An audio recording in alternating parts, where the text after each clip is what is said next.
the 8th of December in Justine Garda's book, The Christmas Mystery. And judging from the picture, I think we might have another shepherd to help Joseph today. Part of the glory of heaven that has strayed down to earth. On the 8th of December, Joachim was woken by Mama. She ruffled his hair and said, "Time to get up, Joachim. It's 7:30, and you start school early today." He drew himself up in bed. The first thing he thought of was the magic advent calendar hanging above his head. Mama seemed to read his thoughts. "But you have time to open the advent calendar." Joachim thought quickly. He thought so quickly that there was room for an awful lot of thoughts before Mama went on. "Aren't you going to open it then? I'd like to see it too." No, thought Joachim. He couldn't open the magic advent calendar while Mama was watching.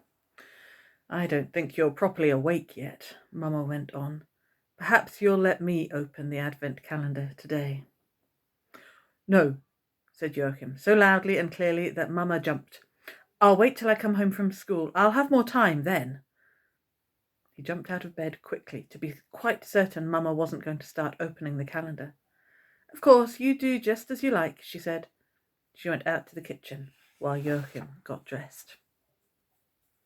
When Joachim came home from school, a man he did not recognize was standing outside the garden gate. Since he didn't know the man, Joachim pretended he hadn't seen him.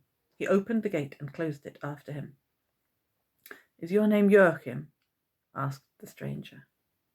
Joachim stopped on the path that Papa had almost cleared of snow and turned towards the man. He was quite old. He looked kind, too. Joachim didn't like someone he didn't know to know his name, but he had to answer. "Yes," he said, "that's me." The man nodded. He came right up to the gate and leaned over it. He was wearing a green felt hat. "I thought so." He had rather an odd accent. Perhaps he wasn't Norwegian. "You've been given a fine advent calendar, haven't you?" Joachim gave a start. How did he know that? "A magic advent calendar," answered Joachim. "A magic advent calendar, yes. Price 75 euro. My name's John. I sell flowers at the market." Joachim stood stock still without saying anything. In his advent calendar he had read about people who had suddenly seen an angel. Now it was almost as if he was being visited by an angel himself. He knew this meeting with the flower seller was important, and he wanted to say something serious, but he only managed, "How did you know where I lived?" John chuckled to himself. "Good question, my boy," he said. "I often go into the bookshop, you see. I like it there. I wanted to hear where the old calendar had ended up. It was a good thing your father forgot his driving license. If he hadn't, it would have been much more difficult for me to find you. But I expect you'd have come down to me on the market sooner or later. Don't you think so?" Joachim nodded. He had thought of it. "Did you know there were some pieces of paper in the advent calendar?" he asked. "If there's anyone in the whole world who knows, it must be me. Now you know too," said John. "Is it homemade?" "Completely homemade, yes, and very old. But that's an old story too. Have you opened the calendar today?" Joachim shook his head. "I have to do it when Mama and Papa aren't looking, because I don't want them to know about the pieces of paper. I'm going to pack them up on Christmas Eve and put them under the Christmas tree." "That's a good idea," said John. "But what about yesterday, then? Didn't the pilgrims take a sheep with them from the old castle on Finn, and the angel Ephriel had to say, 'Be not afraid,' to the sentries at the castle?" Joachim was almost scared because John knew all about it. "Did you make the advent calendar?" he asked. "Yes and no." Joachim was afraid he might go, so he quickly asked another question. "Did it all really happen, or did you make it up?" John looked serious. "It's all right to ask, but it isn't always so easy to answer." Joachim said, "I wondered whether Elizabeth in the magic advent calendar was the same as the Elizabeth whose picture was in the bookshop." "So he told you about the old picture too," said John, sighing heavily. Well, well, I have nothing to hide any more. I'm too old for that now anyway.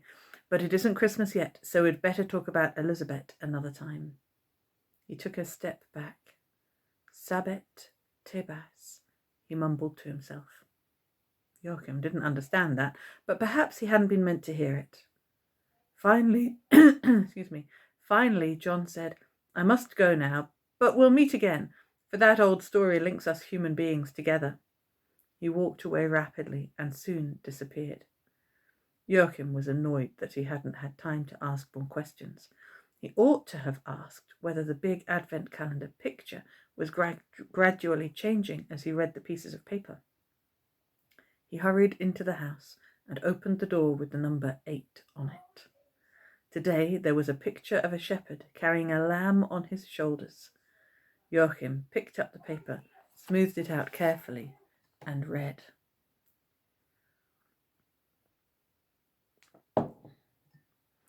Jacob. On one of the last days of the year, 1499, after Christ, 4 sheep, 1 shepherd, 1 king of the Orient, 1 angel, and a little girl from Norway flocked out of a boat that had brought them across the little belt to Jutland. Thank goodness, exclaimed Caspar as they stepped on land. Yes, it'll be a long time now before we have to do that again, replied Joshua. The angel Ephriel nodded. Verily I say unto you that there will be only one more time before we get to Bethlehem. Elizabeth had no idea what they were talking about. Isn't it still terribly far to Bethlehem? She asked. Yes, indeed, said the angel. It is far, and many hundreds of years too. But there is only one more stretch of ocean to cross. That won't happen until we get to the Black Sea. The little procession came to a town at the inner end of a fjord. At one end of the town stood a large fortress. This town is called Kolding, and it is in South Jutland, said the angel Ephriel. It has been an important trading place for hundreds of years. The fortress is called Kolding House, and the kings of Denmark have often lived here. The time is 1488 years after Christ's birth. Joshua struck the ground with his crook. To Bethlehem! To Bethlehem! They came to the top of a little ridge with fine views over the countryside. Fresh flowers were growing everywhere, so it must have been early summer. Elizabeth pointed down at the ground as she ran. Look at all the lovely wild flowers, she said. The angel nodded mysteriously. They are part of the glory of heaven that has strayed down to earth, he explained. You see, there is so much glory in heaven that it can easily spill over. Elizabeth pondered over the angel's words and hid them in her heart. Suddenly, the shepherd stopped and pointed at the little flock of sheep. A lamb is missing. He needed to say no more, for all of them saw that the earth seemed to have swallowed up the little lamb with the bell. Where is it? Exclaimed Elizabeth. The lambs are so charming with their white fleece that they're a delight to the eye, but they're almost uncontrollable, said Joshua. It doesn't always help to put a bell on them either. If I'm watching one lamb, the other will suddenly vanish, and when I find the second lamb, all of a sudden the first lamb will decide to leave the flock. Shepherding is a difficult job, and it's especially difficult to herd a flock of sheep all the way to Bethlehem. As it is written, now I must leave the other sheep to look for the one lamb that is missing. Elizabeth felt her eyes fill with tears. But just then a man appeared over the crest of the ridge. He was wearing clothes exactly like Joshua's, and on his shoulders he was carrying the lamb with the bell. He is one of us, said Ephriel. The man put the lamb down at Elizabeth's feet. He held out his hand to Joshua and said, I am Jacob the shepherd, and the second of the shepherds in the field.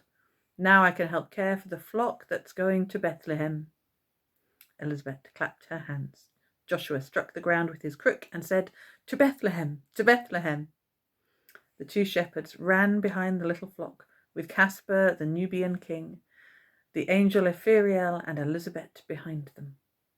As they were passing the old market town of Flensburg, the angel Ephriel said, The time is 1402 years after the birth of Christ. We shall soon be crossing the frontier into Germany and diving down into the depths of the Middle Ages. Joachim stood lost in thought. The angel Ephriel had said that the wild flowers were a part of the glory of heaven that had strayed down to earth because there's so much glory in heaven that it can easily spill over. Probably only a flower seller could write something like that. He didn't tell Mama and Papa that John had visited him. If he told them about that, he would have to give away the secret of the scraps of paper too. Joachim now had so many secrets to keep that he felt his head could split at any moment.